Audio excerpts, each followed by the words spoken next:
Should you get a hair system or a hair transplant? Which one should you choose?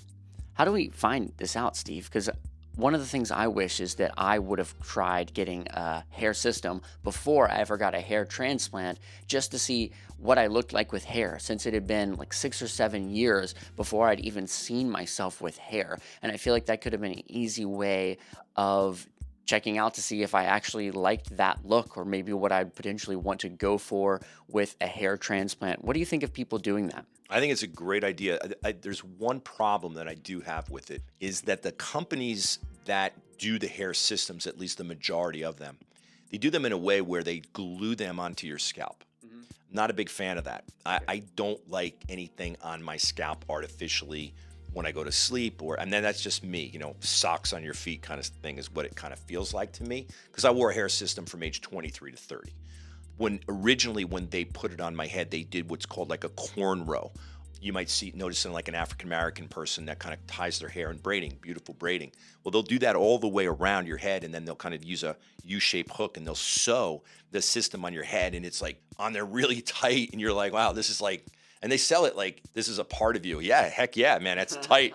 It sure is a part of me, and that didn't last for long on me. But what I did do was went to a clip system, and the clip system, which we'll talk more about later in the video, worked for me. And I became like the man that could like pass any cosmetology course. I knew how to use round brushes and color match the, colors. And it's all about artistry when it comes to these things. And I loved it. If you want to know what you're going to look like with hair, you should go into one of these hair system. You can Google hair system, hair replacement companies and say, look, I'm not ready to sign up for the type of a process where you glue it to my scalp. Maybe I will, but I want to find out first what I look like, if I'm into this, if it changes me too much, and I want to kind of figure it out and work something out so that they can put on like one of these semi-permanent ones and then kind of go through life for a couple months with that. You'll know right away whether you can manage that or not. I mean, I was happy to manage it because I had no hair, and now all of a sudden I've had my dream hair. So I'm like, that sign me up for this. And I just wrote it out. It's a lot of maintenance.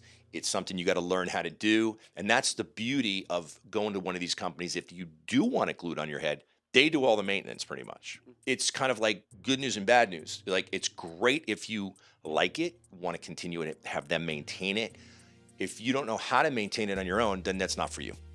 But I would definitely recommend before you get a hair transplant, if you want to go down this path, get a hair system, see if you like it, take some photos, see if you like yourself with hair. You know you're going to like it. And then you have to make the decision on if this is going to be good enough for you. Does this do it for you? Or would you rather have it growing out of your head?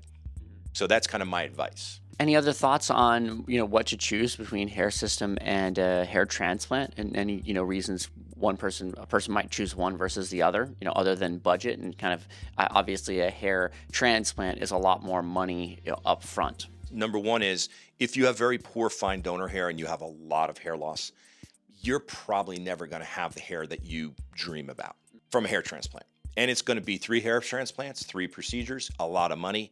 And you're still going to kind of be left saying, yeah, well, I'm not bald. And that's about as best as you can get, not being bald.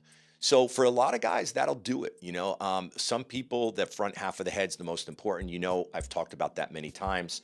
Not to say you leave a big bald spot back there, put a little bit of hair, use a little bit of the product that we've talked about on this channel many times. Like in concealers, yeah. I mean, really, if you can get the front half of your head looking really good, then a concealer should be able to pretty much take care of the back of it, of the crown. I mean, it's so easy to make a crown look natural with a concealer product like a Topic, like a Go Fiber, my friend's brand Elite Hair Fibers, and some Derm Match. You just need a tiny bit of hair in your crown to make your crown look very legitimate with concealer. But you're back to putting stuff in your hair, which is kind of sort of the same in a way as the hair system, I guess, in a certain sense. Yeah, and it gives someone an opportunity to see what they can achieve and what their kind of dream hair is. I mean, that's really what we're talking about here. We're all trying to match, our dreams, our fantasies, or an illusion, or whatever you want to call it. There's no way that you're going to achieve that goal, and at least on a short-term basis, with a hair transplant. It's going to be a few years, and it's going to be a few procedures. And then what happens if you wake up one day after all that and say, I'm like 50% happy? I mean, that's not fun, right? That's not fun for the doctor and the clinic. It's not fun for the patient. I think that the most important thing when it comes to making this decision is you yourself, and watching this channel, we will help you determine, like, from a scale of 1 to 10, how good of a candidate you are to achieve what you want if we know what you want. And I can tell you, no matter what that is, your best option off the get-go, as long as you're cool with it, would be first go try that hair system to see if that does it for you. The average lifespan for any man, I don't know about women, I do not have that statistic, but for men, it's 5 years. So anyone that goes into a system, very comfortable in the system, a lot of these guys are like, all ages. They've got a lot of amazing hairline kind of attachments now that look incredibly natural. And, they'll get into it and they're like, man, I'm in the gym now.